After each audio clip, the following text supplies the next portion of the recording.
Welcome to Halloween Alcohology.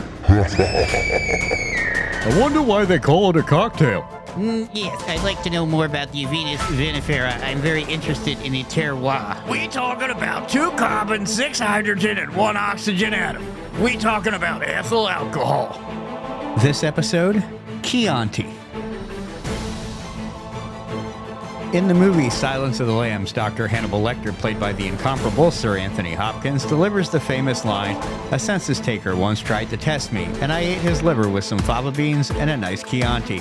Here at Matt and Friends Drink the Universe, we always strive to answer the most important and hard-hitting questions for you. So, does Chianti actually pair well with liver and fava beans? Let's start with the history of Chianti. Chianti is a celebrated Italian red wine hailing from the Tuscany region of Italy and is generally made between Florence and Siena. Its production traces back to at least the 13th century, with early records indicating it was initially a white wine. The transformation to the red wine we know today began in the 18th century. In 1716, Grand Duke Cosimo III of Tuscany officially delineated the Chianti region, establishing one of the world's earliest regulated wine zones. Chianti is predominantly made from Sangiovese grapes. The grape imparts the wine's characteristic flavors and structure, reflecting the region's unique terroir.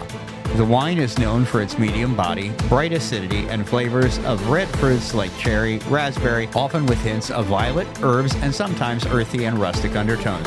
Chianti wines have moderate tannins and are versatile, pairing well with a variety of foods, particularly Italian cuisine, dishes featuring tomatoes or rich meats. Chianti Classico is considered the highest quality variant, distinguished by a Black Rooster on the label, signifying wines from the original production area. Chianti Classico must contain at least 80% Sangiovese grapes. For the other 20%, Colorino, Conigliolo Nerone, Cabernet Sauvignon, and Merlot grapes may be used. White grapes were totally banned in 2006. So what's up with the Black Rooster on the label? The Gallo Nero emblem of Chianti Classico stems from a medieval legend.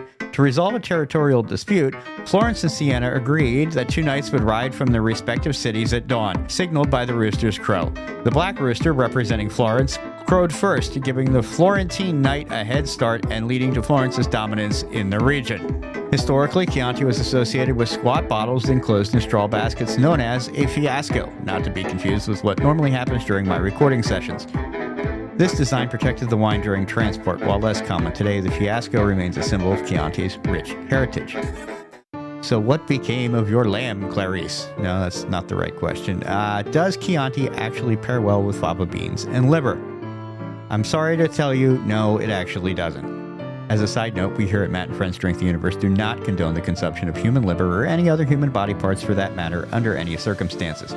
I did, however, do some research, and the pairing of a meat like liver and fava beans would traditionally call for a heavier wine. You would want to pair animal liver, or one from a census taker that disappeared under mysterious circumstances, with something like Shiraz, Cabernet Sauvignon, Merlot, or a full-bodied Italian wine like Barolo. Don't worry, we certainly won't be testing this pairing on any upcoming drinkable episodes. Chianti's lighter profile makes it more ideally suitable for pasta-centric dishes or even pizza if you're feeling especially classy. Nonetheless, the association with Dr. Lecter's famous line has cemented Chianti's place in popular culture. Happy Halloween. This podcast is a production of Unfiltered Studios. If you would like to know more about joining Unfiltered Studios, please visit our website at unfpod.com for more information. Matt and Friends Drink the Universe is proudly sponsored by the Poppins Travel Company. Please visit our sponsor at poppinstravelcompany.com. If you enjoyed this short and want to spend more time with us, please check out our full-length episodes wherever you get your podcast from. For more information about Matt and Friends Drink the Universe, please visit us at mattandfriendsdtu.com. That's mattandfriendsdtu.com.